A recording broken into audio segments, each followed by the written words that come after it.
Dans un nuage de fumée, habitants et secouristes inspectent les décombres. Cette maison de Khan Younes a été touchée dans la nuit par une frappe aérienne. Plusieurs personnes ont été tuées. Nous étions chez nous quand un missile est tombé sur des enfants, 2 enfants et une femme, je ne comprends pas. Les blessés sont transportés à l'hôpital. Alors qu'Israël a intensifié ses bombardements sur la bande de Gaza, les secouristes manquent de plus en plus d'équipements nécessaires pour venir en aide aux victimes. Depuis début mars, l'État hébreu impose un blocus sur les livraisons humanitaires dans l'enclave palestinienne. Les points frontaliers sont fermés et la crise sanitaire s'aggrave.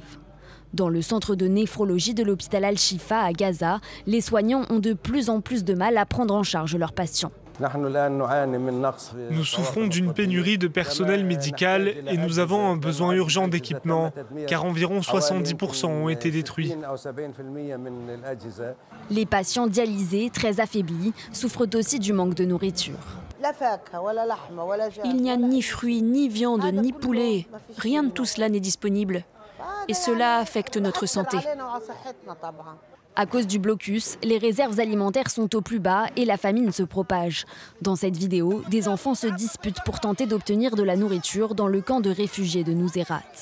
Les pénuries provoquent une explosion des cas de malnutrition aiguë sévère. Selon l'ONU, 3700 enfants sont touchés, 2 fois plus qu'en février.